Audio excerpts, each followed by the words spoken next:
Hi everyone, I'm Nathan. Welcome to video, I think it's number 9. Don't have it written on my spiral notebook. Shout out to people who use spiral notebooks in their YouTube videos. But, whatever number this is, welcome back. Thank you for watching. And it's time for my first salute to a board game. This week's salute to a board game is Lord of the Rings, a card game. Well, card games and board games are about the same thing, so yes, still salute to a board game. I've recently renewed interest in this game that first released back in 2011, making it one of the oldest games I'm interested in these days. And my interest was renewed because of my friend, Matthew McCack. Dear friend, shout out to Matthew. Lord of the Rings, a card game, is a living card game. It's a deck-bringing game. I call it a deck-bringing game. It's different from games where you come and build your deck during the game itself. This is, you build it in advance and then bring it to the game and play the deck that you've already built. Magic is like that. Magic the Gathering, a lot of people probably know that. Pokemon, Yu-Gi-Oh! Those are the big ones. There was a lot of them. There was a lot of deck-bringing games back in the 90s, I guess. There were a lot of them, people trying to cash in and get a piece of that Magic the Gathering pie. Most of them didn't survive. But that's okay. Let's see. Okay, so building is kind of the same. That sentence was not going anywhere, and I would edit it out if I had any capacity to edit things. Anyway, this is an adventure game. If you look at, here's my other box lid. If you look over here, it says Adventure and Peril in Middle-earth, right here. It's mostly peril, though. But there's kind of adventure to it. You adventure around Middle-earth, it's fun. Anyway, a living card game is, you know what you're getting, because every one of these, every copy of this thing has the same exact cards in it, or every copy of the core has the same exact cards in it. It is not random like boosters and starters from other deck-bringing games. I don't know if starters are still random anymore. It might be that starters aren't random anymore. Let me know. Let me know in the comments below if you know if starters are still random in deck-bringing games. It's important to point out that despite knowing you can know what's exactly in these things because it's the same in every single box, you might not get a full play set. Decks in this particular game, player decks, can use up to 3 copies of a single card, and the original core set is an incomplete set.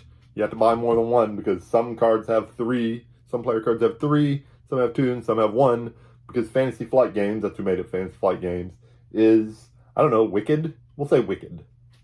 They've recently re-released this one and Arkham Horror with new core sets that have 3 of each playable card in it, but it's been 11 years. It's been 11 years. What took you so long?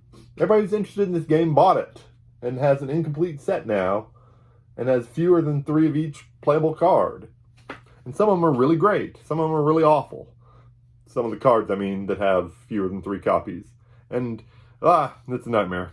Anywho, the new cores, so yes, the new cores, these new revised cores have a full playable set, but this old one that I have, that I bought 2 of, does not. So I'm 13 cards short of a complete play set and would have to buy a revised core to get a complete play set, which would be 13 cards plus the 19 new cards they added in. Yes, I would have to, they want me to spend 60, 70 bucks, I don't know what it is, on a new core set to get 32 cards.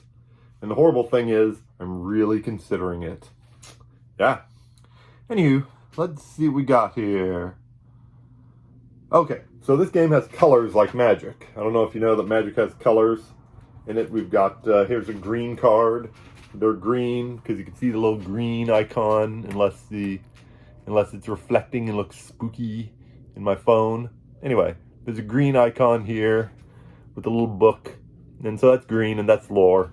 There's purple for leadership, and red for tactics, and blue for spirit. Oh, I have an itchy eyeball. So, generally, you can, using a core deck, using a core set here, can make 2 decks as long as you use 2 different colors in each deck. Right now I have blue spirit and red tactics together, and green lore and purple leadership together, because the game's really hard and I can't do it with one deck. I don't know. So anyway, you start with your deck building process with 1 to 3 heroes. Generally, you're going to want 3, but it could be less than 3. So you start with 1 to 3 heroes. They use artwork based on the books and don't use movie stills or artwork inspired by the movies, although it may be inspired by the movies, I don't know.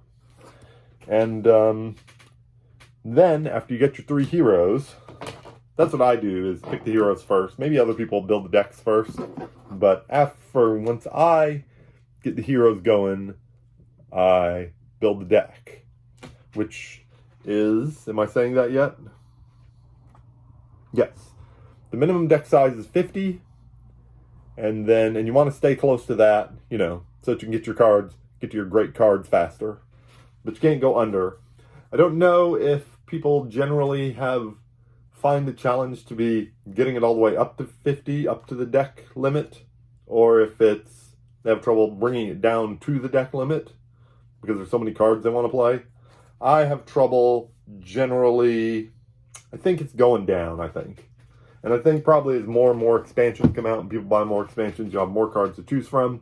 So getting it down to that deck minimum is going to be where the challenge lies. Anyway, so each turn, you got to pick your colors. Here's 2 reds and a blue. Down there, you can see them down there at the bottom, and the text box also kind of has a shade that matches it, because each turn you get 1 resource. Each character gets 1 resource token, and the resource token on that character matches the color of the character. And then using, of course, the resource tokens, you buy cards. You buy the cards from your deck. So the red guys red tokens buy red cards, and the blue guys blue tokens buy blue cards. And that's about the basic. Ooh, itchy. Ooh. Now I've got something on my glasses. This is going wild. This is the wildest YouTube video ever. Let's see here. Okay. Threat and willpower and so forth. Let me grab a character here. Here's Gloin, father of Gimli. And I don't have a good way to, maybe I can take it out of the sleeve. These are Fantasy Flight Game gray sleeves, which 11 years ago when I first bought this game were abundant and were going to last forever. And now they're gone. And it's sad. And I don't have a new brand of sleeves. So if you know a brand of sleeves that you can help recommend to me, they're kind of like these, and I won't be able to tell which ones are, wow, those are kind of, all right. I won't be able to tell the difference. Let me know, because I've had to start unsleeving my cards. Man, we're already at 9 minutes. All right, let's go. So, every character card here has a threat at the top. You have to add the threat together of all 3 of your heroes, or 1 or 2 if you're using less than 3 heroes. And then you can, it looks blurry, but I'm not sure if it's my eyesight failing or if it's really blurry. Anyway. And then that's your starting threat. Threat goes up by 1 every turn, and you lose if you get to 50 threat. Other things can bring up your threat, so try not to let those happen. Here's their hit points down here, this red number. And in the middle, you've got willpower, defense, and attack. And I want to talk about those real briefly. To use one of these 3 numbers here, willpower, defense, or attack, from top to bottom. Nope. Willpower is up here, and defense is at the bottom, and attack is in the middle. You got to tap your card, or I guess exhaust it. Legally distinct, exhaust your card. And let's see. So that's so each turn, you untap your guys at the end of the turn, and then so you get one of three choices. You can tap it to use your willpower to progress on your quest.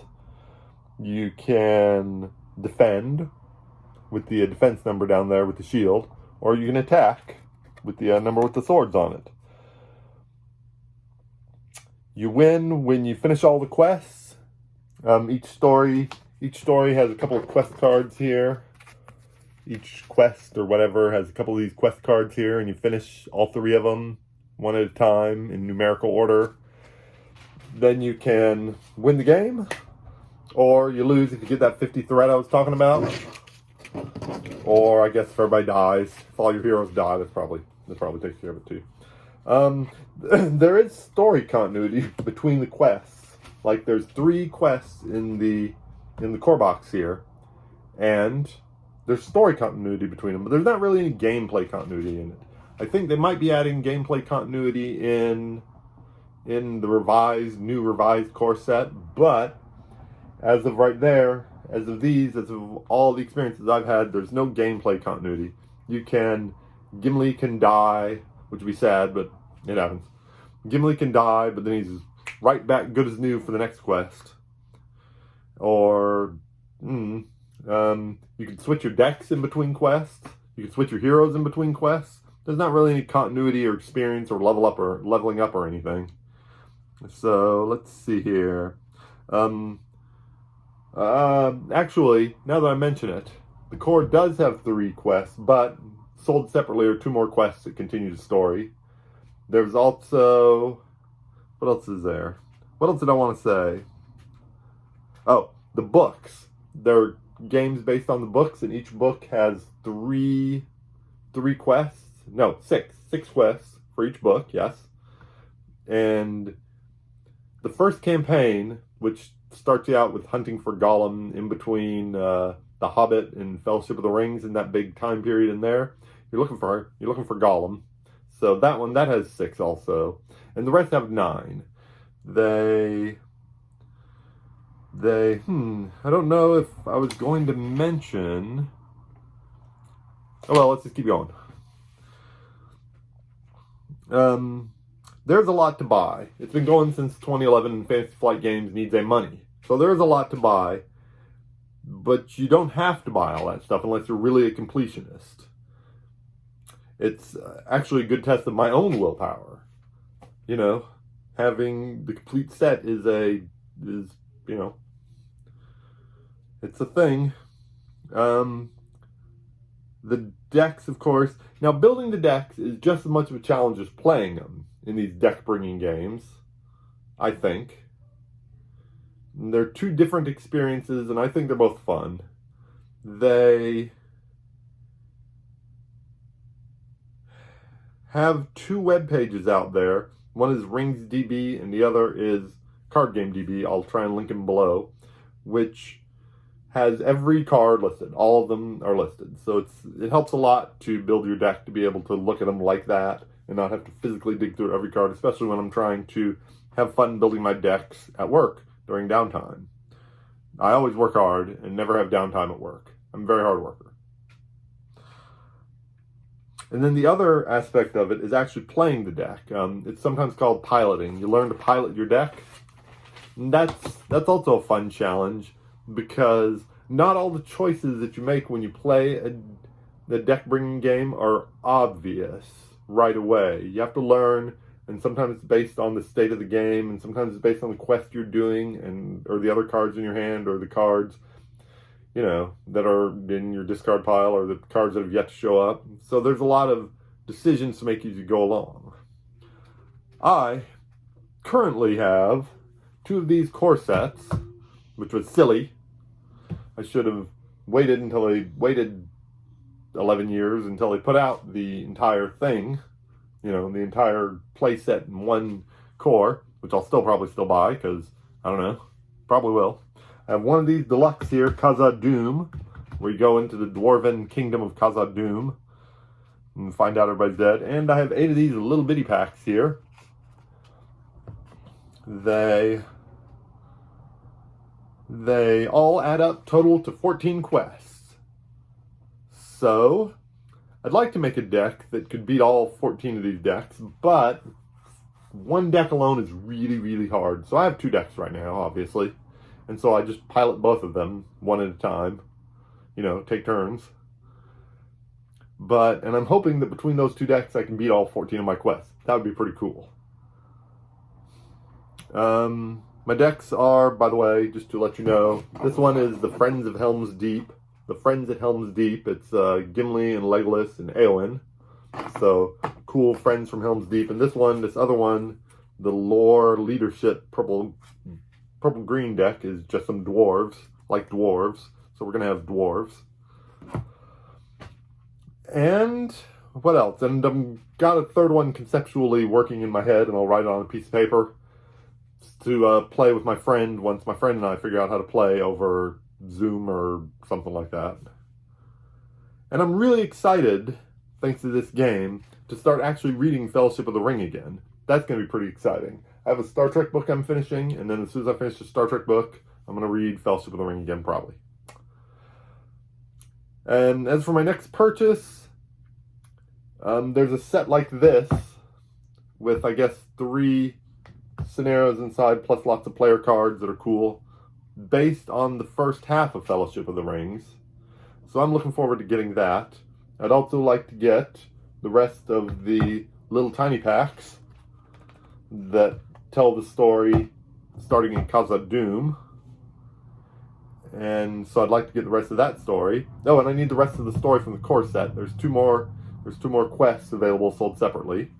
And there is an expansion, a little expansion like this, that features burbs. And I want burbs. I like burbs. I don't like burbs enough to play Wingspan a lot, because Wingspan is hard. And it's not super fun. And it's just really hard. But I want burbs for Lord of the Rings.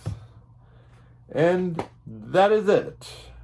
That is it. That's my salute to Lord of the Rings, because I've gone really, really, really long compared to how long I wanted to go. Just because I just had a lot to talk about.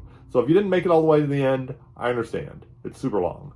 Next week, next time, next Thursday, I will either talk about my Shelf of Shame, maybe. It hasn't moved in a long time. Or I'll do another salute to a game. Or maybe look back at February. One of those. Anyway, thanks for watching. Take care.